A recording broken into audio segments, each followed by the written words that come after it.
Steve, and the second name is Sufien. Okay, Steve. Okay. Steve, are you a happy person? I am. And have you always been happy? It seems to me no. How long, at what point were you not happy, and then what happened? It seems to me that I remember when I was about 3 years old that I was sort of playing around and there was nobody else around to play with. And I felt sort of isolated, sort of a little bit lost. Once when you were 3, you felt unhappy, you're saying? I'm not sure how long that was, because you know how it is with the past. You have these isolated memories. You don't exactly have, at least I don't have a continuous memory of all of the instants between the time I was born and now. So okay, so in general, did you have a happy childhood? I think so. Okay, yes. And when you were a teenager, were you happy? Mostly, yes. And so, do you know why? Was the rest of your family like that? Did you get special treatment? Yeah, my family is basically a light-hearted family. My father's attitude was, the only absolute is that there is no absolute. Take things lightly, and except when it got to politics or economics, in which case,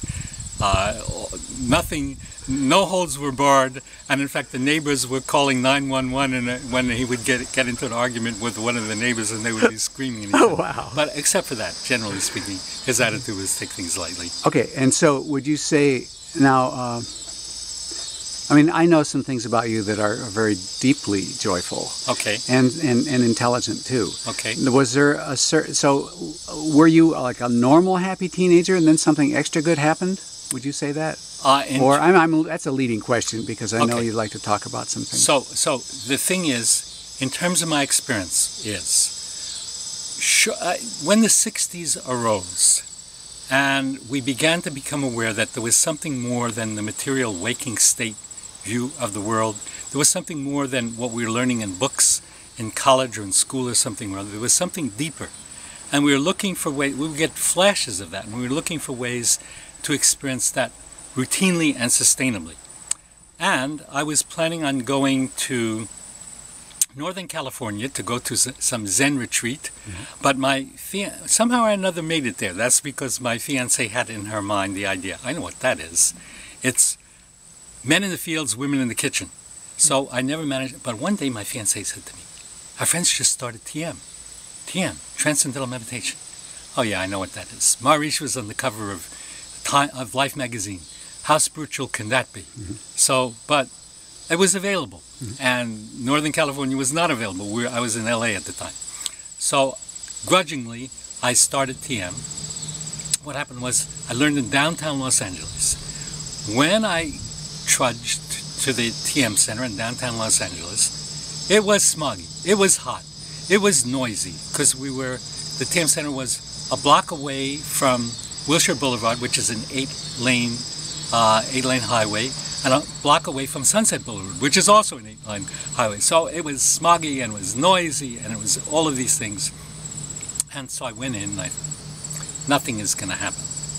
But I went in and what happened was I closed my eyes and my awareness was filled with white light. And the mantra is a little word of wisdom. It's kind of like a technique for allowing the mind to settle down. It was just moving around like a rotor-rooter and getting subtle to some degree. And then, but that was the beginning. When I left the center, I walked out, I was in the outside again. The air was completely transparent. It was as if there were no molecules between me and trees that I was looking at. I was bathed in silence.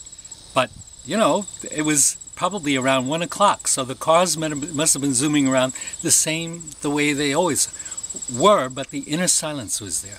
I was smiling from ear to ear, and my body was moving almost by itself, as if about the tale about walking with 7-league boots, where you're able to cover 7 leagues in just one step.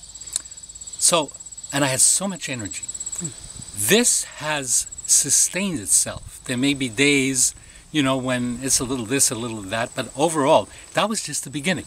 Okay. Yeah, okay. So this is the beginning, and there is more to say because life is always growing, life is always becoming more happy, and I can certainly verify this from personal experience. And when we have more time to speak, I would be delighted to speak about some of the ways in which this happiness has unfolded and is unfolding itself. If people wanted to contact you, could you give your email address? Veda108@yahoo.com. Veda means VEDA. VEDA108 at yahoo.com. Okay, thanks.